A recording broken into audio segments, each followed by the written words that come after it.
Maqaa Abbaa kan Ilmaa Hafuura Qulqulluu Waaqayyoon tokko Amiin.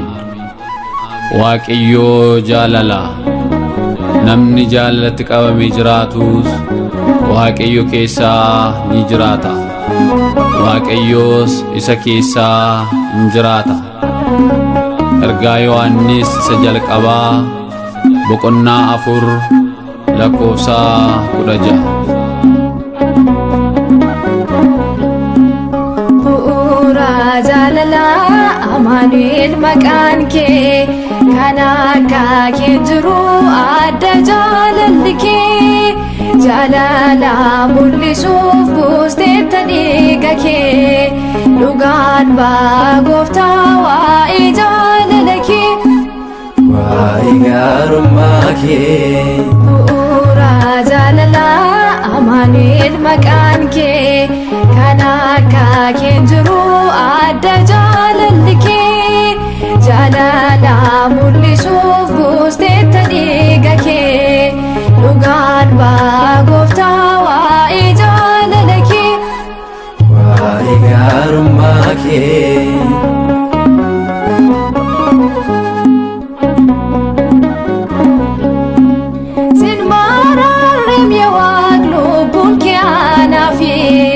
Waan hedduu taatee jaalala kootiifi galata koo fudhu galata siif laadha mana kee dhaabbadheen maqaa kee faarfadha sin galateeffadha. Bu'uura jaalalaa Amaanu'eel maqaan kee kan akka kee jiru adda jaalalli kee jaalala mul'isuuf buusteetta dhiiga kee dhugaan baa gooftaa waa'ee jaalala kee waa'ee gaarummaa kee.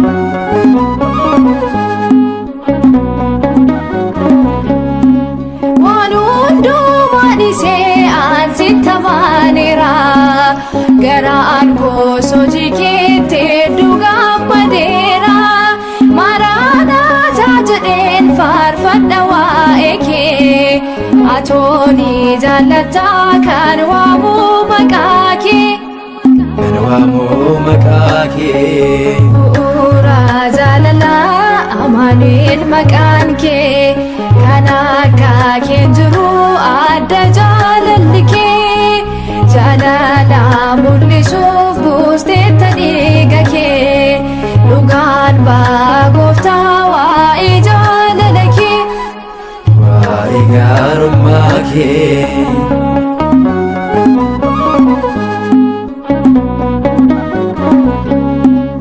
Qaraaniyoon irratti mul'iste humna kee leenjicha Yihuudaa jedhamtee maqaan kee fannoo jiidhaa irratti fannifamte gooftaa atoo duutee nafnee mooteetta diinota.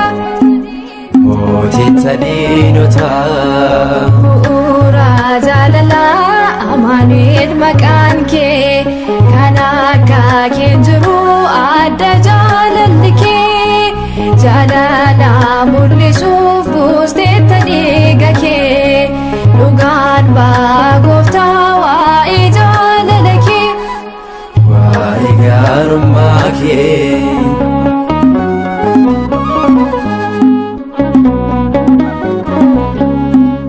Gogaa kunaaf banii siin faarsa maqaa kee natti haa gammadu garaan jaalala kee galataaf dhaabbadhee akka Arooniif Musee siin jaajadha gooftaa qooqa kool kaasee.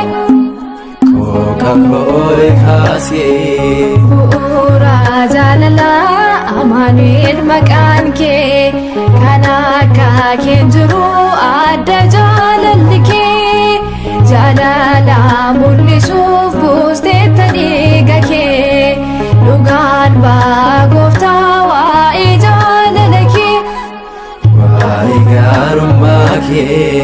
Bu'uura jaalalaa Amaanu'eel amanu'el maqaan kee kan akka kee hin jiru adda jaalalli kee jaalala mul'isuuf buusteetta dhiiga kee dhugaan ba'a gooftaa waa'ee jaalala kee waa'ee gaarummaa kee